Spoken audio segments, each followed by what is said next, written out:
Hai Sobat Freaks, balik lagi ke channel Berkebun bersama Eros. Berhubungnya banyak keluhan dari teman-teman mengenai suara musik yang terlalu bising pada ketika video penjelasan pupuk. Maka kali ini saya mau ulang lagi nih teman-teman. Saya mengulang sedikit tentang pupuk. Sebelum kita masuk ke pupuk, kita akan membahas dulu mengenai perbedaan antara tanah dan pupuk. Karena banyak juga teman-teman yang berdebat masalah pupuk organik dan pupuk kimia. Nah, sebelum sampai ke pupuk kimia dan pupuk organik, kita perlu bahas dulu mengenai tanah dan unsurnya. Jadi tanah, yang dimaksud dengan tanah atau media tanam itu adalah satu bentuk nyata campuran dari batuan, mineral, dan bahan organik. Nah, sekarang yang kita perlu lanjut adalah mineralnya. Mineral itu terdiri atas beberapa bagian. Kita sebutnya adalah unsur. Itulah kenapa di dalam hidroponik tidak diperkenankan untuk menggunakan tanah atau bahan-bahan lain yang mengandung mineral, karena kandungan unsur yang mau diberikan akan terganggu oleh adanya campuran mineral yang tidak terukur. Itu teman-teman. Jadi perlu tahu nih bedanya antara tanah dan dan mineral. Mineral itu ada di dalam tanah, ya kan? Nah, tapi tanah bukan berada di dalam mineral. Jangan terbalik-balik ya teman-teman. Oke, kita mau lanjut bahas tadi masalah pupuk organik dan pupuk kimia. Pupuk organik yang selama ini banyak digunakan adalah menggunakan sisa-sisa kehidupan makhluk hidup, itu sisa-sisa makhluk hidup. Itu biasanya akan berbentuk masih campuran. Jadi mineralnya belum diurai. Nah, itu menghasilkan hara. Ya kan? Menghasilkan hara. Tapi mineralnya tidak terukur, teman-teman. Bukan nggak bagus, tapi pupuk organik biasanya digunakan untuk menggantikan si tanah tersebut atau hara. Cuman tidak dapat mengisi kekurangan si unsur atau si mineralnya. Jadi tetap diperlukan adalah si unsur mineralnya atau menggunakan pupuk kimia. Oke, sekarang kita bahas di kimianya ya, atau di mineralnya. Tanaman itu membutuhkan 17 unsur. 17 unsur ya, teman-teman ingat. Ada beberapanya yang didapatkan secara bebas, yaitu dari udara.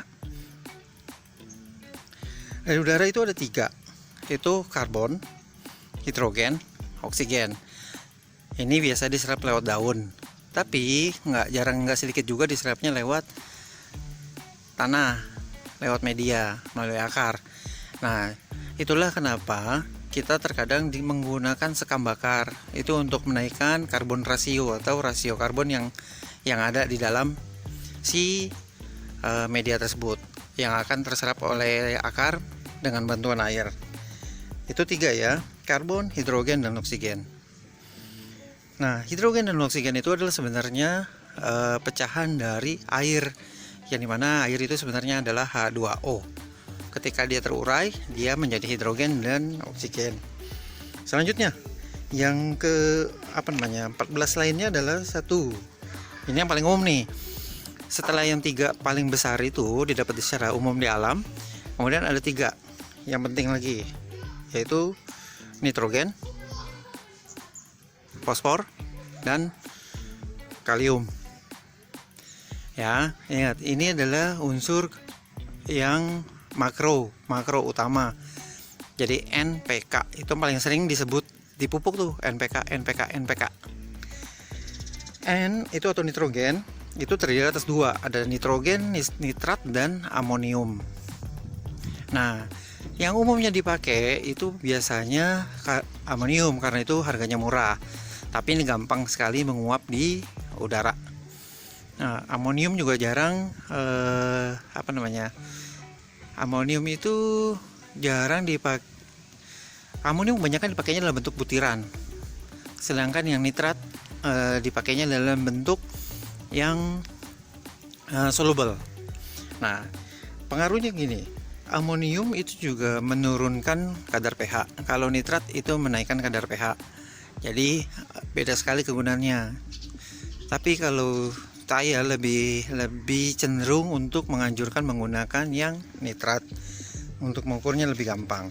Nitrogen punya kegunaan adalah mempercepat pertumbuhan vegetatif, teman-teman. Itu baik di daun ataupun batang. Nitrogen juga merupakan elemen utama pembentukan klorofil atau hijau daun yang dimana membantu mempercepat proses fotosintesa.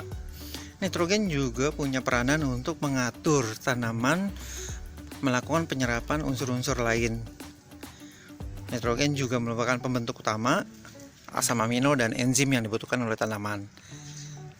Itu fungsi nitrogen. Kemudian adalah fungsi fosfor.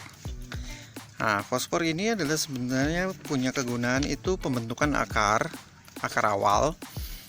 Biasanya di tahap masih awal untuk pertumbuhan. Kemudian meningkatkan kekuatan dan stamina tanaman. Itu adalah juga punya peranan si fosfor. Nah, yang terpenting lagi itu adalah fosfor memancing pembungaan dan pembentukan biji. Makanya kenapa pupuk-pupuk pembuahan itu menggunakan fosfor yang lebih tinggi. Itu. Kemudian peranan penting lainnya adalah fosfor mengubah pati menjadi gula. Nah, itu adalah peranan fosfor yang bikin sebenarnya buah menjadi manis. Tapi nggak cuma sendirian ya, fosfor juga butuh bantuan unsur-unsur lain. Kemudian fosfor juga punya peranan adalah perkuatan sel, kemudian mengubah gula menjadi hormon, protein, dan energi. Ini untuk menumbuhkan daun baru dan pembentukan buah. Itu peranan fosfor. Dari sini udah mengerti ya, kapan penggunaan N lebih tinggi dan kapan penggunaan P yang lebih tinggi. Kemudian selanjutnya itu adalah kalium. Kalium itu meningkatkan daya tahan tanaman, kemudian menguatkan sel, hampir sama seperti fosfor juga.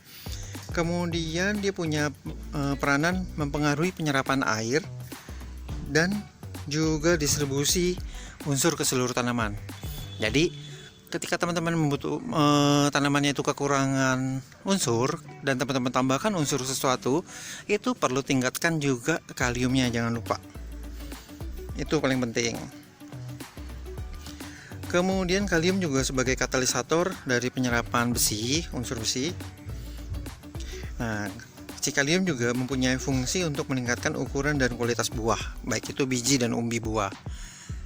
Oke, udah jelas nih teman-teman. Kalau mau memperbesar, jadi pakainya apa? Oke, itu adalah 3 unsur yang utama. Sekarang kita masuk ke dalam selanjutnya, kita masuk ke 3 unsur yang selanjutnya. Jadi tetap masuk di dalam makro, tapi dia itu di dalam lini yang kedua atau kita bilang sekunder. Yaitu ada kalsium.